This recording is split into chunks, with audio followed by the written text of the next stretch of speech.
As the market continues to heat up, I'm sure most of you want to know what you need to do to get a house in this summer market, especially before the kids go back to school. So stand by. I got a few little words for you.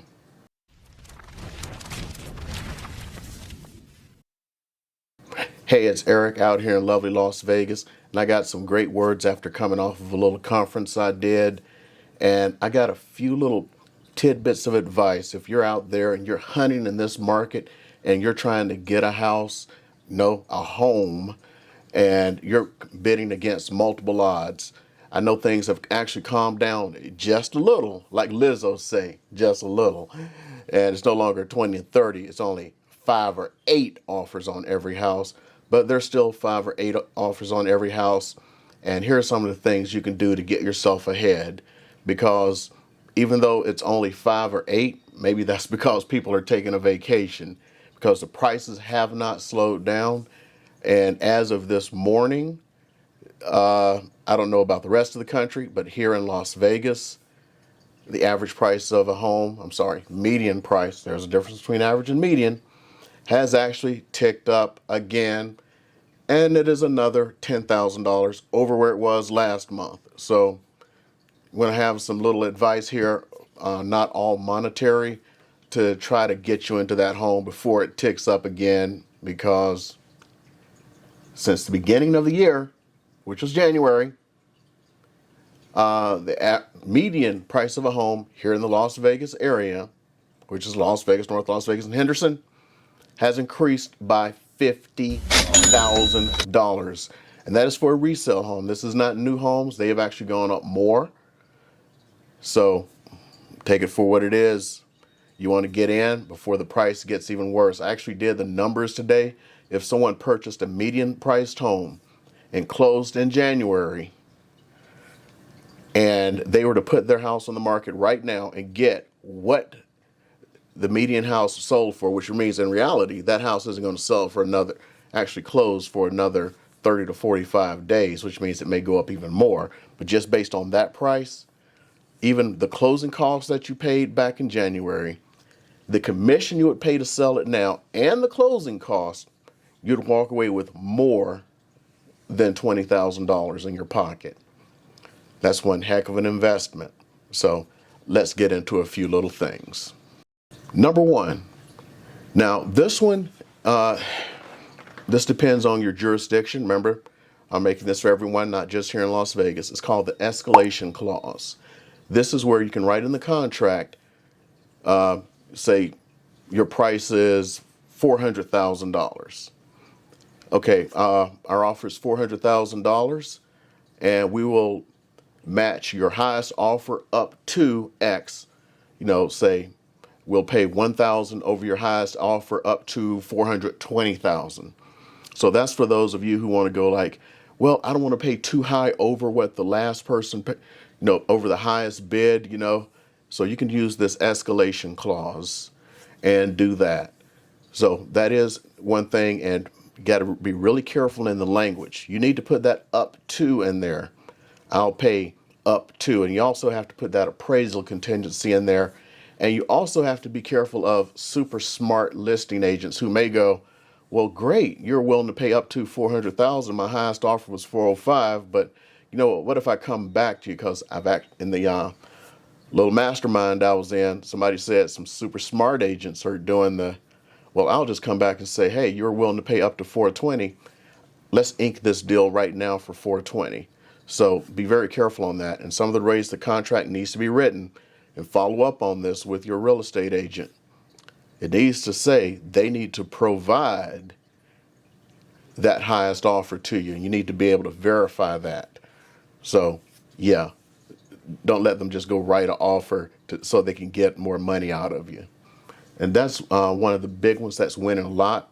But, if you got competing escalation clauses, who knows where that can be, because that's what eBay used to do. Remember that? You can say, I want to pay this amount, or you can say, I'll do this, and then you kind of have those little escalation clauses things in eBay back in the day. And then people would just bid up prices for grins and giggles, or kind of like people like to go to the car auction and like mess with people and do that stuff. It's a chance you're taking, but if you really want that house, think about that escalation clause. This next one is a take on the escalation clause, and it's called the golden ticket. And this one was unique. I loved it. The easiest way to get a house is not to get into a multiple offer situation. So let's say you have a house, and we're talking about that metaphorical $400,000 house, and you really wanted to, or had the ability to pay, let's say 420. We're going to use that as an example. So you write the offer for 400, but you put in a clause that says if they accept it by end of day, you will automatically raise that price to 420. So they can't play the I'm going to wait for a better offer game. So it's bird in the hand, two in the bush. So some people may go like, do I want to wait until the end of the weekend to see if I get 20 offers? Do I want to take this one? Because, human nature is they'll come back later when your offer may have been the best, or they don't meet that 420 thing, go like, well, can you still do the 420? Nah, you had your chance. That's why it was called the golden ticket. You had a chance to write it. You didn't write it. So stick to your guns on that one if you do it. Okay, here's another one that's been working for folks. Pay for the seller's move out cost. So especially if it's a local move, that's something that a lot of them is like, whoa, I got to pay to move. And some people don't have the money to move, and it's a real pain for them. It's a lot of stress. You could take that stress off them saying like, hey, I'll pay for your move. And you can hold out against the house. Like if something were to happen, then, they're going to have to, of course, pay you back. Protect yourself. As Wu-Tang Clan says, protect your neck. Go in there and you can write that in the contract where you'll pay for their local move. There are plenty of moving companies out there, plenty of ways you can do the move. You can set this up to benefit yourself. Trust me, go to Craigslist. There are plenty of people, 2 men in a truck, all this stuff. You can go ahead and get that all set up. And so like, hey, I will pay for your local move. And it's like all of a sudden it's like, whoa, that burden's removed from me. I don't have to go and pack up my house. I don't have to do all this stuff. It's taken care of for me. You have made their life easy. When you make people's life easy, they sometimes make things easy for you. So that house that may have been bid up, they may go like, hey, they done made this life easy for me. Life is easy. I may go with the people who make it easy for me. So that's one of the things to think about. Find out how much a local move costs in your market and see if that's something you can swing to pay up front to pay for. That will really help. And piggyback off of that one is some sellers want to go in and worry about cleaning up the house. Now here in Nevada, it's broom swept. And some people, they come in and it's like, well, they're going to send in a maid to clean the house and everything. It's like, no, they're not required to do that. So I'm going to say that again. They are not required to do that. Some people do because they're nice. But if you go in and go, hey, I'm going to hire a maid to come in and take care of this, don't you worry about it. Don't worry about trying to do this stuff, all these little things, the holes in the wall from the nails and all that stuff. Don't worry about it. I got your back. I got your back. That is going to help you so much. You just won't even believe what it'll do because you're just relieving that stress from them. So another thing to do, especially if you add that on with the move, oh my goodness, no stress on me. I can move. I'll be out of the house into my next place. Oh my goodness. Especially somebody doing a lateral move, just upgrading whatever. You just made life easy on them. And people like easy. And sometimes easy can save you money. Continuing with making life easy. Well, what if you don't have the money up front? One of the things you can look at is post-closing occupancy. So this is where they can go ahead and stay for like 10 days, 30 days. When you give that to somebody, it's like, oh, wow, so now I have the money in my pocket to pay for a mover when I didn't have it before. I may have been house rich, but I was cash poor. In Texas, big hat, no cattle. So now they got all the cattle and a big hat, and they can go hire a mover. They can do all this stuff unless they're a bunch of cheapskates. I run across them too. They want all the money for themselves. They're going to try to do it themselves, save a little bit of money. But They got all this money. I don't understand it, but they do it. So look for that. That's one to look at. And also protect your back. Here in Nevada, there's actually paperwork to do on that to protect yourself. Make sure that paperwork's done. Don't just do it by a handshake and your word and all that stuff, because you want to protect yourself, especially if you have a government-backed loan like VA or FHA loan, okay? And of course, we've talked about this before, waiving inspection. It's just plain normal now. You can, there are actually inspectors now who will go with you on your house hunting trip and look at the house and do like a little mini inspection. I kind of do a mini inspection when I go in with my clients because I've spent enough time with inspectors. I sit there, I ask questions and questions and questions, asking what they're looking for, that I actually have some of the stuff. I actually have little things like little FLIR cameras. I'll walk around the house with a FLIR to see if there's water and crap behind the walls. Because if I'm going to do that, at least I'm going to half protect my client. Now, yes, we can get out of it because we can do the inspection and find stuff wrong and we can just still bounce. But why even go through all of that when I can go like, hey, you know, there's a leak behind that wall because I see it because I paid for a FLIR camera to do that. I know your realtor's probably not going to do that, and they're not going to go in and test a few little things and look at things. Well, no, this is done, that stuff. I ain't an inspector. I don't pretend to be one. I didn't stay at the Holiday Inn Express. But these are little things, and hire an inspector to go with you for the day. If you're going out and this is the house, you should do that. As a matter of fact, I was talking to a friend in Canada. That is the norm now. You do an inspection before you put in an offer. So there is no inspection contingency on a contract in Canada. There is no coming back later doing an inspection then say, oh, I found this and I'm getting out of the contract. That they don't even do that in Canada right now, especially in Toronto. When you're going to put in an offer on a house, you've already gone out there with an inspector. So that house has already been inspected because they got 10 offers on every house too, 10 times. And so if there's 10 offers, that house has been inspected 10 times. But we already know that it's good, or at least people have already accepted what the inspector said.